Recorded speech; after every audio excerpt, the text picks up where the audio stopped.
The complete works of Swami Vivekananda, Jnana Yoga, Chapter 10, The Freedom of the Soul, Part 2. This idea seems to be the most prominent in Vedanta, and as I have said, it appears to me that every religion holds it. I have yet to know the religion which does not. It is the one universal idea working through all religions. Take the Bible for instance. You will find that the allegory statement that the first man Adam was pure and that his purity was obliterated by his evil deeds afterwards. It is clear from this allegory that they thought that the nature of the primitive man was perfect. The impurities that we see, the weaknesses that we feel, are but superimpositions of that nature. And the subsequent history of the Christian religion shows that they were also believing the possibility, nay the certainty, of regaining that old state. This is the whole history of the Bible, Old and New Testaments together. So with the Mohammedans, they also believed in Adam and the purity of Adam. And through Muhammad, the way was opened to regain that lost state. So with the Buddhists, they believed in the state called Nirvana, which is beyond this relative world. It is exactly the same as the Brahman of the Vedantins, and the whole system of the Buddhists is founded upon the idea of regaining that lost state of Nirvana. In every system we find this doctrine present, that you cannot get anything which is not yours already. You are indebted to nobody in this universe. You claim your own birthright. It is, as has been most poetically expressed by the great Vedantin philosopher in the title of one of his books, The Attainment of Our Own Empire. That empire is ours. We have lost it and we have to regain it. The Mayavadin, however, says that this losing of the empire was a hallucination. You never lost it. This is only a difference. Although all the systems agree so far that we had the empire and that we have lost it, they give us varied advice as to how to regain it. One says that you must perform certain ceremonies, pay certain sums of money to certain idols, eat certain sorts of food, live in a peculiar fashion to regain that empire. Another says that if you weep and prostrate yourself and ask pardon of some being beyond nature, you will regain that empire. Again, another says that if you love such a being with all your heart, you will regain that empire. All this varied advice is in the Upanishads. As I go on, you will find it also. But the last and the greatest counsel is that you need not weep at all. You need not go through all these ceremonies, and you need not take any notice of how to regain your empire, because you never lost it. Why should you go to seek for what you never lost? You are pure already. If you think you are free, free you are. If you think you are bound, bound you will be. This is a very bold statement. And as I have told you at the very beginning of this course, I shall have to speak to you boldly. It may frighten you now, but when you think over it and realize it in your own life, then you will come to know what I say was true. For supposing that freedom is not your nature, by no manner of means can you become free. Supposing you were free in some way, you lost that freedom. That shows that you were never free to begin with. Had you been free, what could have made you lose it?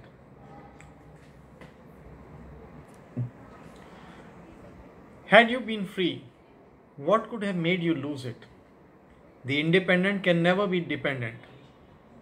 If it is really dependent, its independence was a hallucination. Of the two sides then, which one will you take? If you say that the soul was by its own nature pure and free, it naturally follows that there was nothing in this universe which could make it bound or limited. But if there was anything in nature which could bind the soul, it naturally follows that it was not free. And your statement that it was free is as a delusion. So if it is possible for us to attain freedom, the conclusion is inevitable that the soul is by nature free. It cannot be otherwise. Freedom means independence of anything outside. And that means that nothing outside itself could work upon it as a cause. The soul is causeless, and from this follows all the great ideas that we have. You cannot establish the immortality of the soul unless you grant that it is by its nature free, or in other words, that it cannot be acted upon by anything outside.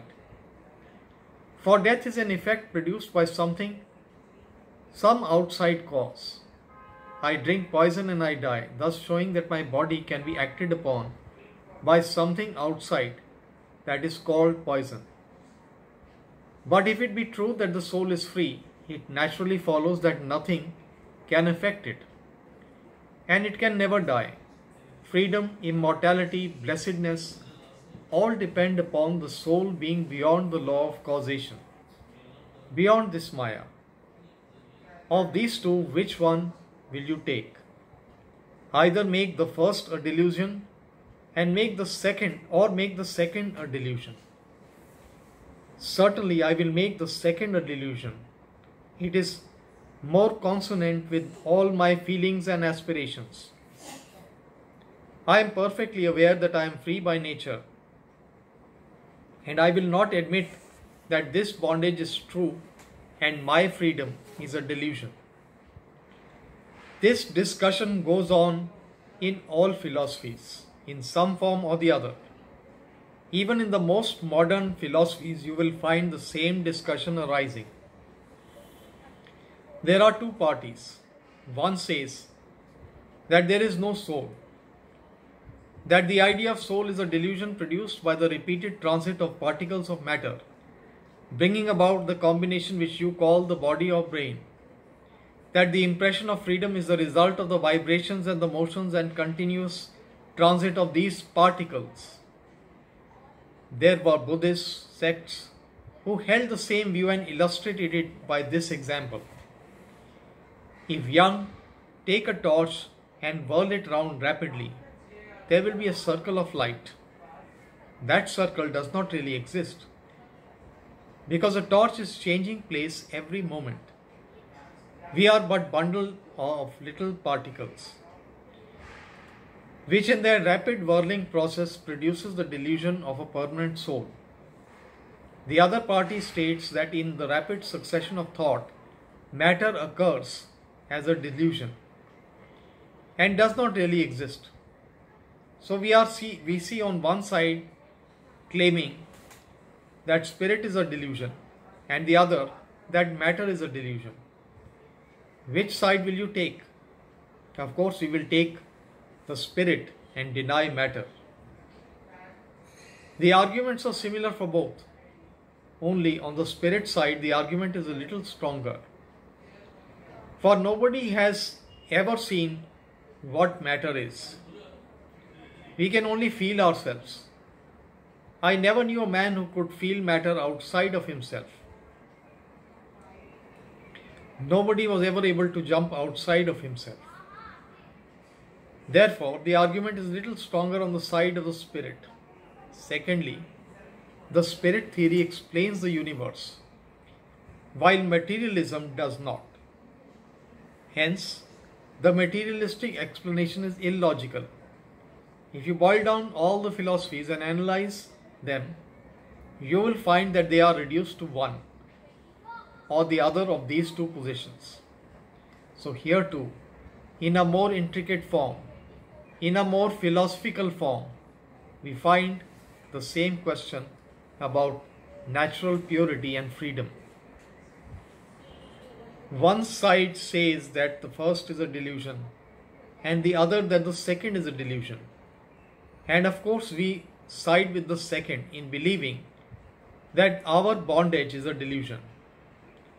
The solution of the Vedanta is that we are not bound, we are free already. Not only so, but to say or to think that we are bound is dangerous. It is a mistake. It is self-hypnotism.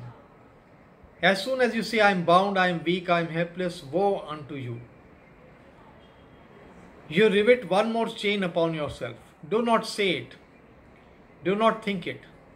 I've heard of a man who lived in a forest and used to repeat day and night, Shivoham, Shivoham, I am the Blessed One. And one day a tiger fell upon him and dragged him away to kill him. People on the other side of the river saw it and heard the voice so long as the voice remained in him, saying, Shivoham, even in the very jaws of the tiger. There have been many such men. There have been cases of men who, while being cut to pieces, have blessed their enemies. I am he, and so art thou. I am pure and perfect, and so are all my enemies. You are he, and so am I. That is the position of strength. Nevertheless, there are great and wonderful things in the religion of the dualists. Wonderful is the idea of the personal God, apart from nature, whom we worship and love. Sometimes this idea is very soothing, but, says the Vedanta, the soothing is something like the effect that comes from an opiate, not natural. It brings weakness in the long run, and what this world wants today more than it did ever before is strength. It is weakness, says the Vedanta, which is the cause of all misery in this world. Weakness is the one cause of suffering. We become miserable because we are weak. We lie, steal, kill, and commit other crimes because we are weak. We suffer because we are weak. We die because we are weak. When there is nothing to weaken us, there is no death nor sorrow. We are miserable through delusion. Give up the delusion and the whole thing vanishes. It is plain and simple indeed. Through all these philosophical discussions and tremendous mental gymnastics, we have come to this one religious idea, the simplest one in the whole world. The monoistic Vedanta is the simplest form in which you can put the truth. To teach dualism was a tremendous mistake made in India and elsewhere, because people did not look at the ultimate principles, but only thought of the process, which is very intricate indeed. To many, these tremendous philosophical and logical propositions were alarming. They thought that these things could not be made universal, could not be followed in everyday practical life, and that under the guise of such a philosophy, much laxity of living would arise. But I do not believe at all that monoistic ideas preached to the world would produce immortality and weakness. On the contrary, I have reason to believe that it is the only remedy there is. If this be the truth, then why let people drink ditch water when the stream of life is flowing nearby? If this be the truth, that they are all pure, why not at this very moment teach it to the whole world? Why not teach it with the voice of thunder to every man that is born, to the saints and to the sinners, men, women and children, to the man on the throne and to the man sweeping the streets? It appears now a very big and a very great undertaking. To many it appears very startling, but that is because of superstition. nothing else. By eating all sorts of bad and indigestible food, or by starving ourselves, we are incompetent to eat a good meal. We have listened to the words of weakness from our childhood. You hear people saying that they do not believe in ghosts, but at the same time, they are very few who do not get a little creepy sensation in the dark. It is simply superstition. So also with all the religious superstitions, there are people in this country too, who, if I told them there was no such being as a devil, will think all religion is gone. Many people have said to me, how can there be religion without a devil? How can there be religion without someone to direct us?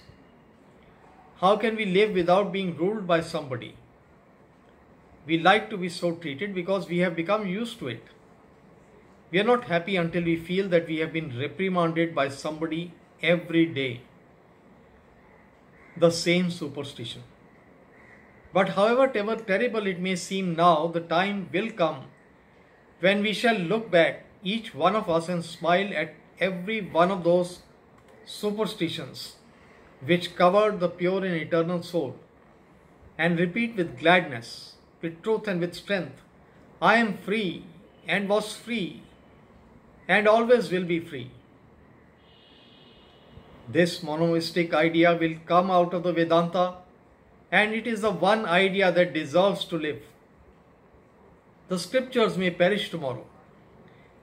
Whether this idea first flashed into the brains of Hebrew or to the people living in the Arctic regions, nobody cares. For this is the truth, and truth is eternal. And truth itself teaches that it is not the special property of any individual or nation. Men, animals, and gods are all common recipients of this one truth. Let them all receive it. Why make life miserable?